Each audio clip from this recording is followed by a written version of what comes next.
Can you tell us perhaps what institution is most responsible? Is it the Smithsonian? The Smithsonian is one of the guiltiest on earth. Absolutely.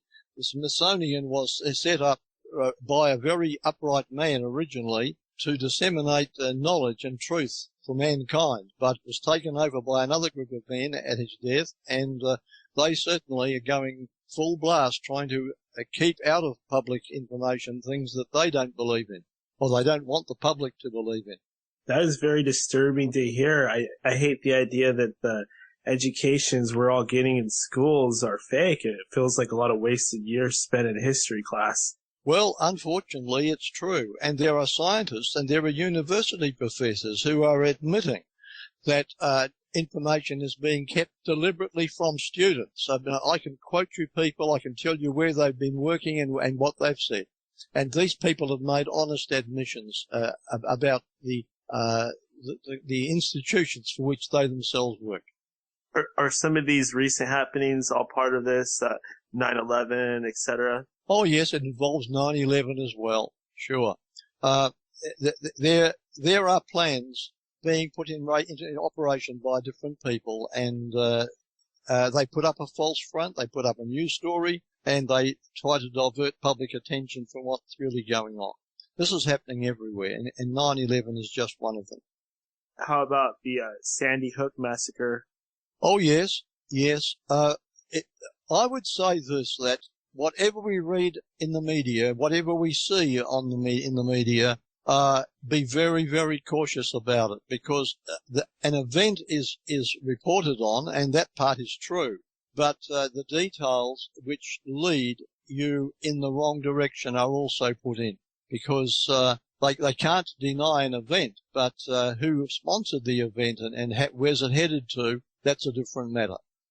Could you tell us a little bit about, I'm understanding that you were involved in the past with this Egypt a lot. Do you have any opinion on the pyramids? Are they something that they're not telling us? Oh, yes, there's quite a deal with the pyramids.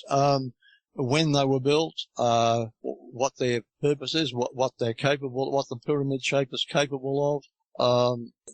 It's a big subject. In fact, I am contemplating producing a book just on pyramids, because it's a fascinating topic, and there's so much of interesting material that people would love to know, I'm sure, and which they ought to be allowed to find out about.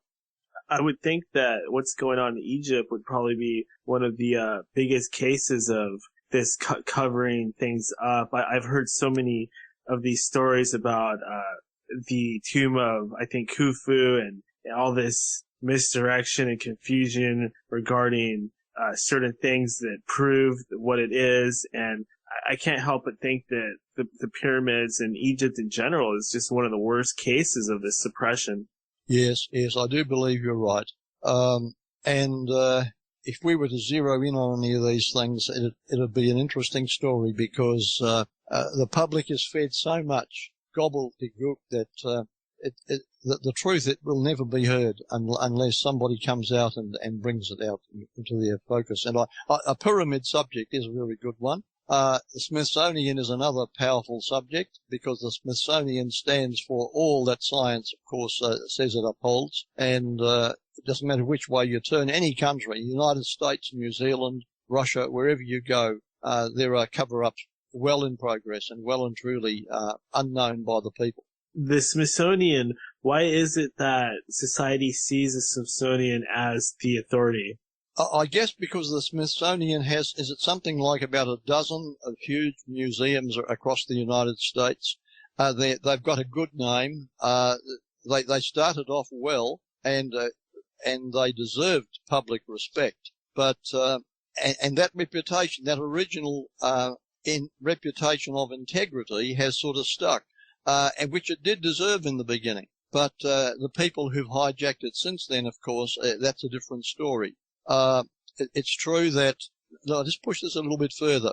I'd like to ask, why does the hallowed Smithsonian Institution continue to suppress evidence for advanced American cultures, evidence for ancient voyages to various cultures to North America, evidence for giants, and so on?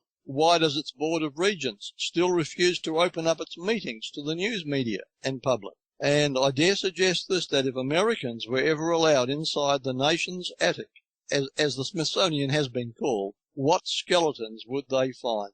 And I'd like to ask this question while I have this opportunity. Is it really true, as reported, that the Smithsonian loaded embarrassing archaeological items onto a boat and had them dumped into the Caribbean Sea? And is it also true that thousands of giant remains have been destroyed after it's reached their possession? Now, there's two very, very serious charges: the dumping of artifacts and the destruction of evidence. More and more seems to be coming to light about these giants. At first, it was just a few people talking about it, and more old news clippings are being uncovered. And I just can't help but be horrified that what would possess them to want to cover this up? Is it because we're supposed to believe that we were evolved from apes? Is that what it's all about? Yes, that's precisely. You've hit the nail on the head. That's what it's all about. Anything that threatens this theory is subject to attack. And they just don't make a half-hearted job. They're seriously in earnest about doing it too. And I might mention that the United States Supreme Court ruling some time back has forced the Smithsonian to release classified papers that date from the early 1900s. And these papers prove the organization was involved in a major historical cover-up of evidence in which tens of thousands of human remains that have been uncovered across America were ordered to be destroyed by high-level administrators to protect the so-called chronology of human evolution.